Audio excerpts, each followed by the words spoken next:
দুই বান্ধবী চলে আসলাম ছাদে আড্ডা দেওয়ার জন্য। এরপর ভাবলাম কিছু খাওয়া যাক। এই তো তারপর গাছ থেকে পেয়ারাগুলো পেড়ে নিলাম। আসসালামু আলাইকুম এভরিওয়ান, সবাই কেমন আছে? সবাই ভালো আছে, আমি আলহামদুলিল্লাহ ভালো আছি। চলে আসলাম তোমাদের জন্য নতুন আরেকটি ভিডিও নিয়ে। গাছ থেকে পেয়ারা পেড়ে লেবু গাছ থেকে একটা লেবু পেড়ে নিয়েছিলাম। এরপরে এই তো বান্ধবী সুন্দর করে ধুয়ে নিচ্ছিল, মাঝখান দিয়ে একটু ডং করে নিচ্ছিলাম দুই বান্ধবী মিলে। এরপর এই তো পেয়ারাগুলো আমি সুন্দর করে কেটে নিচ্ছিলাম। পেয়ারাগুলো অনেক শক্ত ছিল কিন্তু খেতে অনেক মজা হয়েছিল। এরপরে এই তো সুন্দর করে পেয়ারাগুলো কেটে নিচ্ছিলাম। তারপরে এই তো লেবুটাও সুন্দর করে কেটে নিচ্ছিলাম। এই তো সুন্দরভাবে পেয়ারা এবং লেবু সুন্দরভাবে কাটা হয়েছিল। পেয়ারাগুলো একটু গোটা গোটায় রেখেছি যেহেতু লবণ মরিচ দিয়ে খাবো এই জন্য।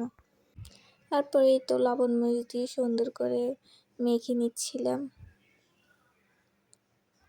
পেয়ারা আর লেবুটা এত মজা হয়েছিল সেদিন, এখন আমার মুখে পানি চলে আসছে। এত মজা হয়েছিল পেয়ারা আর লেবু মাখাটা, দেখতে কত লোভনীয় লাগছে তাই না? এরপর বান্ধবী আমাকে বললো একটা খেয়ে দেখ লবণ হয়েছে কিনা।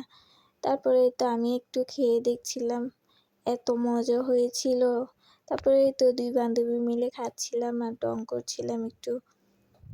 দুই বান্ধবী এই তো খাওয়া শেষ করে এগুলা কার কার অঞ্চলে কী নাম বলে কমেন্ট করে জানাবে কিন্তু। এই তো আজকে ভিডিওটা এই পর্যন্ত, সবাই ভালো থেকে